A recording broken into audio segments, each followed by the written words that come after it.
On this week's episode of the 365 Message Center Show, it's going to be Copilot. Well, not all of it, but what we are highlighting here is we're going to talk about how Copilot is coming to Clipchamp and be able to help remove some of those pauses. Copilot's coming to help you create adoption activities and help people adopt some functionality in Teams. That's going to be interesting. We're going to have a conversation around that.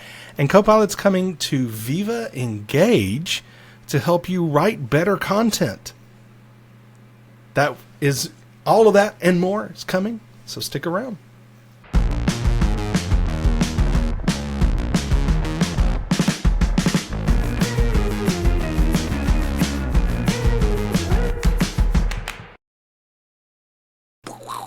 Hello, everyone. Hello, Daniel. A premium Copilot authentic welcome to you. Oh, that yes. I carefully crafted and also injected some of my own verbiage. Your own voice. Yes. Yes. Your fellow travelers on this road of change management in Microsoft 365. We'll talk a little bit more about that, what Daryl's mentioning when we get to the Engage conversation around Copilot helping us with the way we talk. I mean, eventually we're just going to have a chip in our head and it's Copilot's going to speak for us. Whoa, buddy. I mean, careful now. So, anyway, hello everybody. Make sure you give us a thumbs up because what we've already said, great content. Okay, probably not, but we will. So make sure you give a thumbs up on this video. And if you're in the audio podcast, give us a 5-star rating. And hey, everybody, share out the URL. Just copy, paste. I listened to this episode. It was great. And so everybody can follow along. We greatly appreciate it. We're on all the socials that matter at 365 MCS. We're there. We'd love to see your comments down below as well on the video if you're watching and engage with us. I love seeing people give comments and interacting with each other even. So that's kind of some fun. people come back, 2 or 3 times and absolutely share their thoughts, which is great. That is good. Yeah, absolutely. Hey, there's something I've noticed, Daniel, when watching YouTube videos that the comments that people might make at a certain point in the video almost being treated like live chat. They sort of refresh and appear just while you're watching the video. It's interesting feature. I think it is an interesting feature in the videos. Yeah, absolutely. You know what I also think, Daryl, is we should get into this, and I want you to talk to us about when you're going into the office and how you're going to communicate that to everybody. Why not? This is new Microsoft Outlook for Windows and web. Improvements to working hours and location. This is MC761261. It is a feature that we've talked about last year, actually. It was had come in its various forms, and some of us do use it, where we can go into our calendar, we can set at the top of the calendar where we intend to work, whether it be office or remotely. And what appears to be changing in this experience is that you'll be able to add a bit more. And it's interesting also to see that when you make a choice, such as I'm going to work in the office today, that maybe you've booked some meetings and you have not set a location for those, that they're just going to be online meetings. But this new feature will make some suggestions that, you're going to be in the office. Do you want to book some meeting rooms for these meetings you intend to be a part of if you're an organizer? And I think that's quite a good feature, Daniel, that if you're going to be in the office and maybe some of your other team members are going to be there too, that you could meet in person in a room. Yeah, no, and I think I feel like one of the biggest challenges is that whole managing, okay, I'm going to be here this time, not be in the office this time, so in this meeting I need to be virtual, in this meeting I need to not be virtual, managing that whole kind of experience. I would assume that there's going to be a lot of that whole I'm in the office now. I scheduled this meeting, and then, you look down. It's a meeting till 1 minute until the meeting. Pardon me. And you're like, oh, what room is this in? Oh, I didn't schedule a room. Oops. Because I'm not used to doing that because I'm usually not at home or not in the office. And so I think this is really nice to be able to go, oh, I am in the office on these days, and for it to go, wait a minute, you scheduled this meeting, don't you? Do you need a room? I think that's awesome. And just like you mentioned, hey, there's going to be lots of people there from this meeting. Get a room. And we're not meeting the other time you might use that phrase. Right. But there's some other interesting additions to this too, where if there's a second screenshot for those listening on the podcast, check this out, of course, in the message. But you can see who other people plan to be in the office. So this will be people that you likely work with, of course. And that when you are choosing to work in the office, you can actually indicate which office, which building. For those of us that have multiple buildings or multiple locations that we can indicate, you can do that. For Daniel and I, we might indicate that we're going to be meeting at the kitchen table or the patio table, and we'll have our meeting out there. We haven't gone to the extent, Daniel, have we, of making these bookable resources in our own homes. No, but that you do need to do that if you're going to take a meeting in the hammock in the front yard. Then you do need to make that a bookable resource. Yeah, hey, I've booked this, family. You've had your turn. It's my turn to lie. Or a in the neighbor, hammock or a cat. Neighbor. Random cat that comes along, gets in the hammock. Get out, move. What's your neighbor doing in there, though? I don't know. Get out. Anyway, so this is a definitely interesting feature. Good to see some improvements around this to add a bit more than just I'm going to be in or not. This is, let's see, it's a targeted release. Will begin rolling out late March. So it's rolling out now. Complete late April. General availability will begin rolling out late March and expected to be complete late May. And general availability for GCC, GCC High, and DoD will be early May 2024 and expect to be complete late August 2024. And Daniel, I know that there were some times there that I had to think about what I was about to say, and it wouldn't have really been great engaging video watching Daryl pause and then have some thoughts over the top of his head. I did that again. So tell me about something that could help us deal with those pauses. Microsoft Clipchamp. Remove pauses and silences in your videos. MC 759462. So this is functionality with coming soon for Clipchamp to be able to edit those videos of yours that you want to remove some pauses and splice that together. These pauses have to be more than 3 seconds, which we'll come to in a second. So 3 seconds is a little bit longer than you think it is when you're looking at video. 3 seconds, actually. Yeah. I'm going to come to it in 3 seconds. Yeah. It is. So this is rolling out, but after preview, they're rolling out in preview. After preview, they may is the key word here, be available as part of a premium subscription. So if we're talking about M365, which we are, this is what the whole show's about. You can there are actually 2 different licenses for Clipchamp, a standard and a premium, with standard being included in your, I believe it's included in your E3s and E5s. I think that's right. So when this says premium subscription, so it's possible this will roll out and it won't be part of that. You would have to pay for it. Now, but here's my question. What is this for?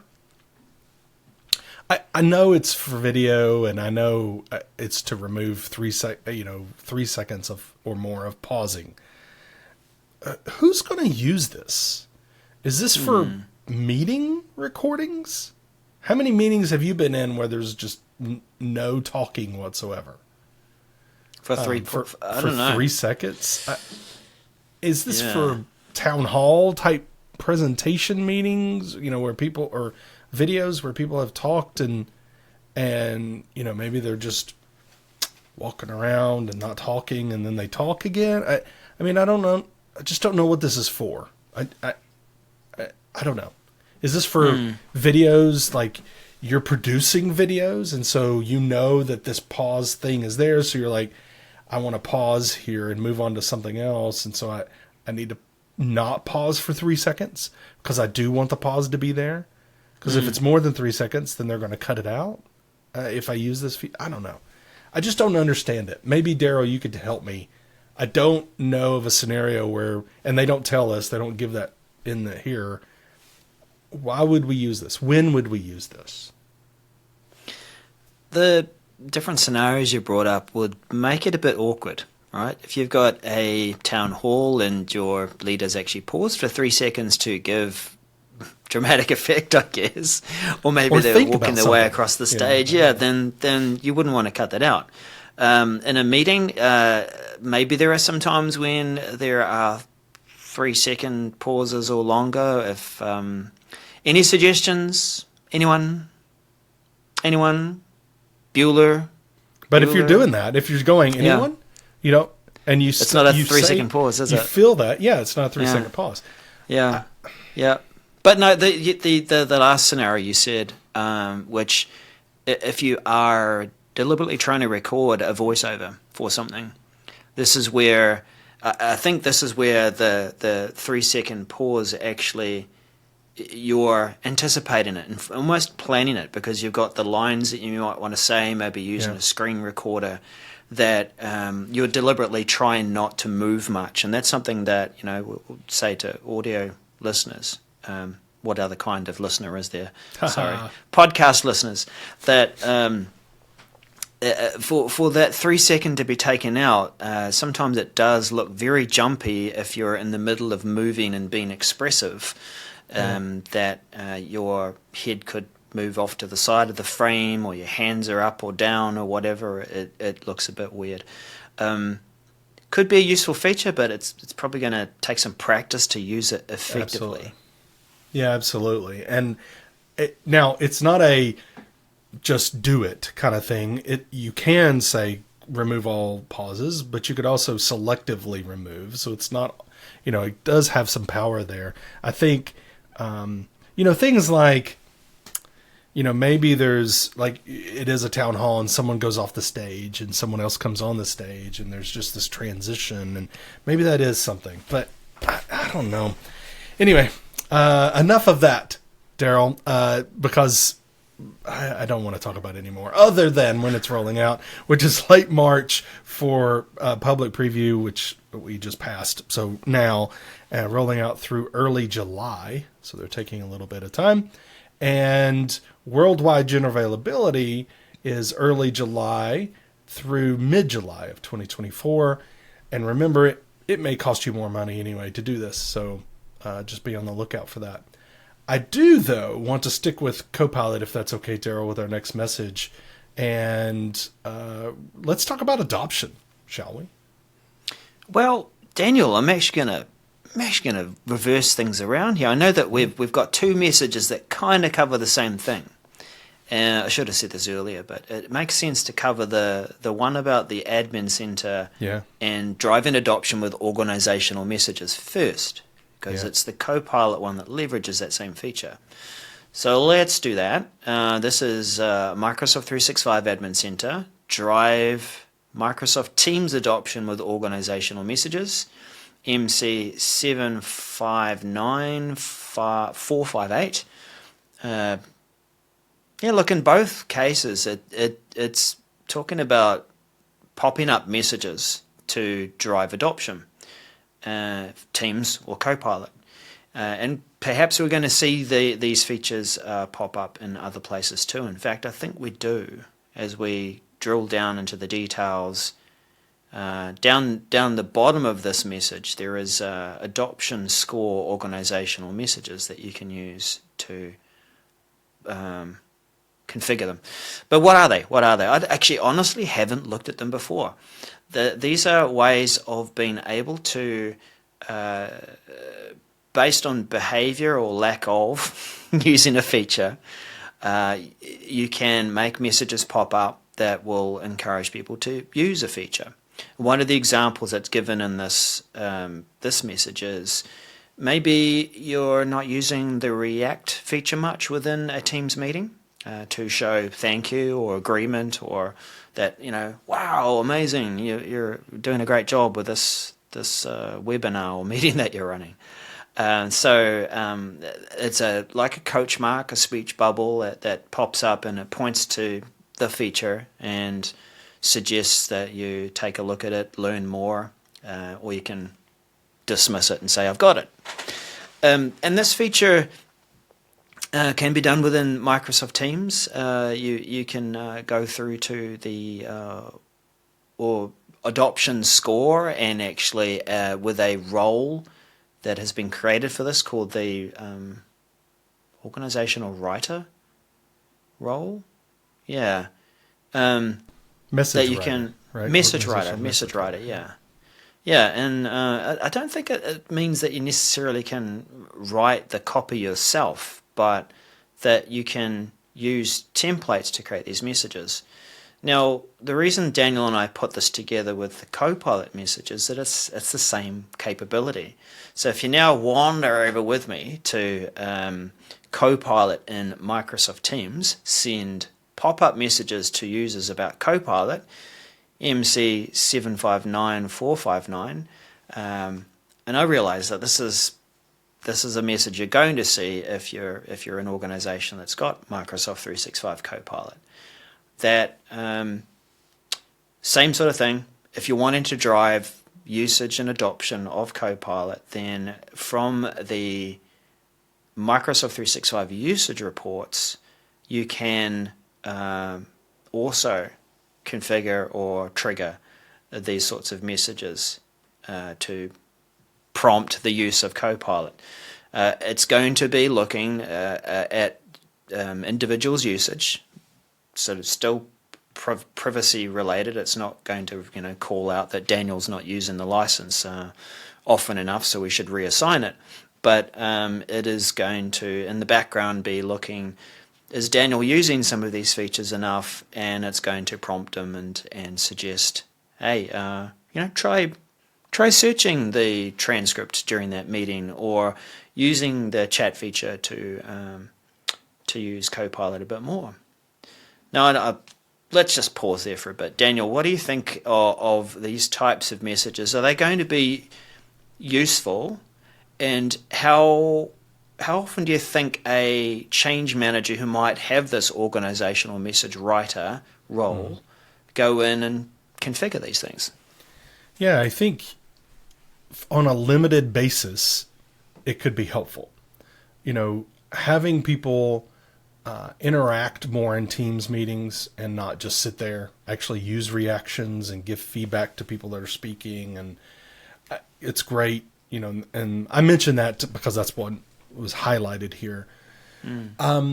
But I think from a standpoint of ongoing adoption, it would be great if it wasn't just templates that they could pick from. It would be, hey, we could write these ourselves to say, maybe we want people to be using the collaborative notes feature, right? And maybe we want to encourage that. Maybe we want to say, hey, following up on our announcement in the team meeting or in the town hall last month, we're encouraging everyone to blah, or what, use this feature.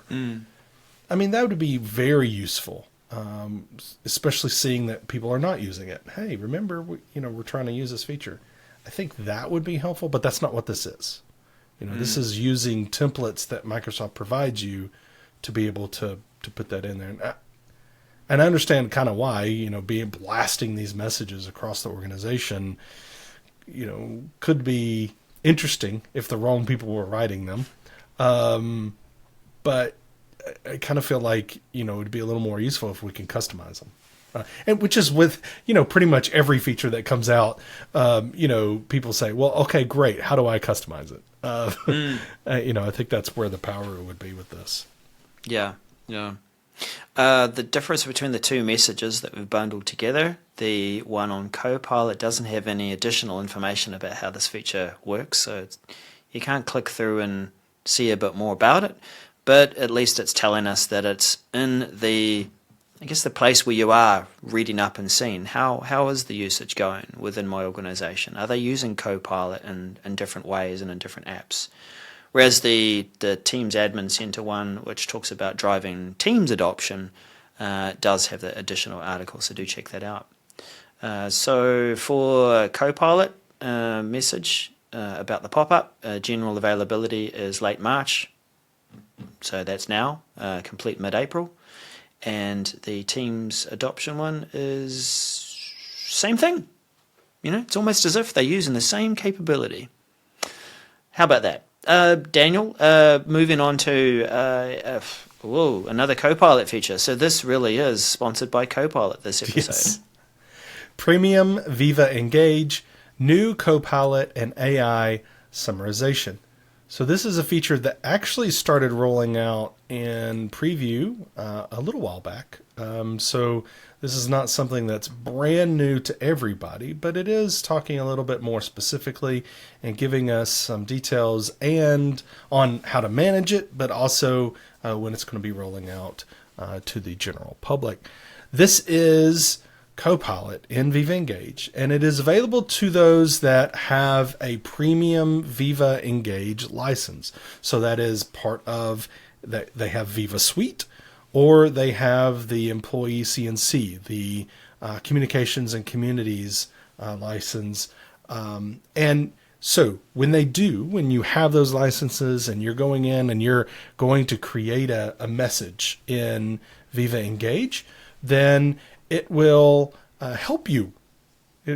Copilot will give you some helpful features or helpful prompts, I guess, to help you write messages. So if you're writing a post, then Copilot can give you some suggestions on how to keep it authentic.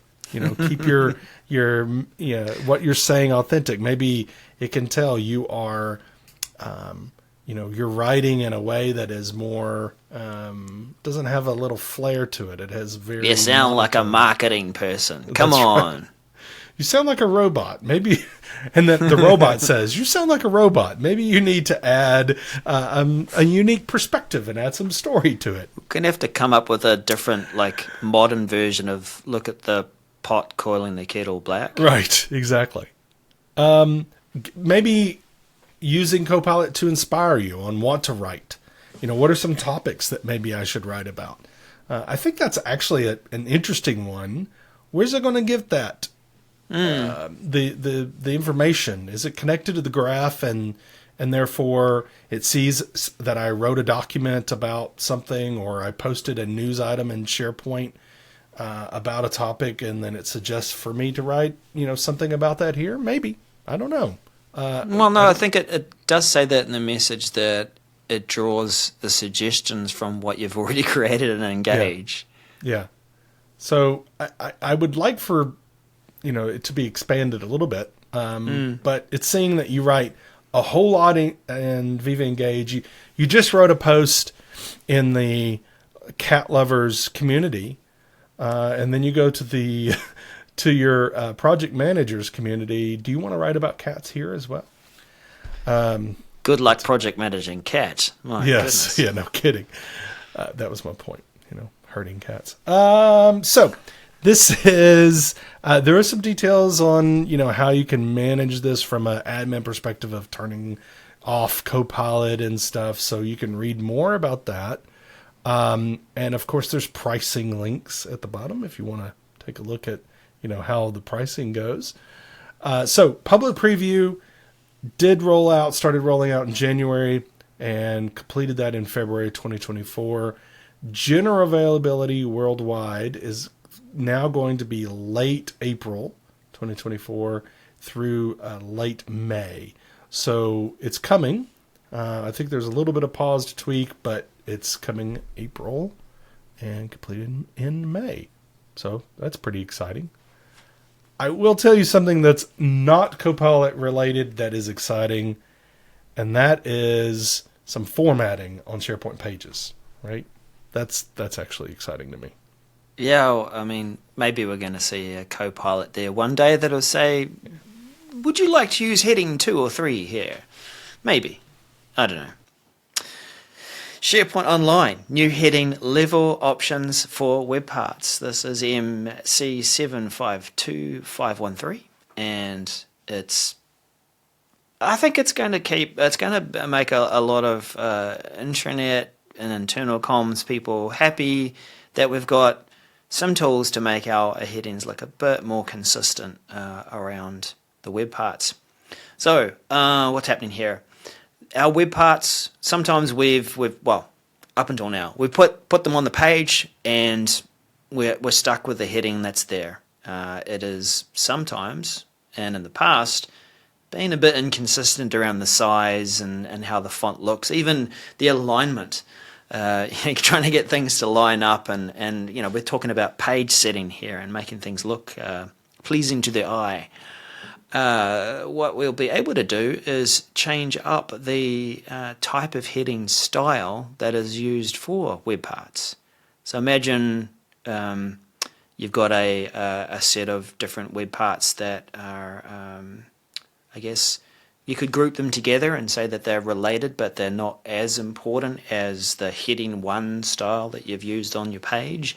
And you could make these web parts use heading style 2, for example, so that it all feels like the information and even the web parts themselves fit into that kind of hierarchical structure.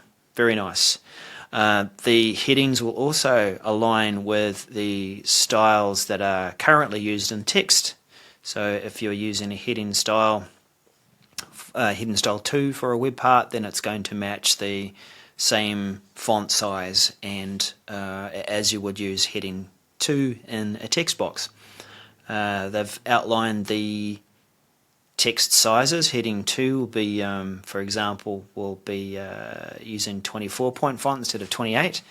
So I also like this, Daniel, that some of our headings are becoming smaller. They're not ginormous and taking up a whole lot of space on the page. Yeah, of course. That change is awesome, and for them to change the text web part headings to kind of align and get it all with what they're doing here with the web part titles, I think is key, because that helps consistency. That's something we talk about a lot on the show, is important. Consistently talking about consistency. Yes. But it also helps when you are, some people use the text web part as a type of heading, right? You can do that kind of, and as far as like heading over other web parts is what I mean. So, you could do some playing around with pages and how you're styling. Well, it's nice if you select heading 2 or heading 3 that it actually be the same exact size as if you do that for the web part title. So I like that. There was actually a workaround, Daniel, that on some web parts where you can hide the title. We would do that, if you don't, and just use a text part. Yeah, anyway. Exactly. If you don't put anything in there, you can hide things, and there's other workarounds. But I think that is it's really nice to be able to do this and have it be consistent. Targeted release begins rolling out early April, expected to complete mid-April in general availability. That is GCC, GCC High, Worldwide, DoD, USNet, USSec, and that we'll just stop there. There could be other acronyms in the future. We'll begin rolling out mid-April and complete early May. Finishing, Daniel, on something around Power BI. Bring it home. Yeah, absolutely. Power BI. Announcing the retirement of legacy Power BI apps. Down. Get out. Down. What? Well, we were going to do that segment of Another One Bites the Dust. Is it biting the dust, yes. or is it...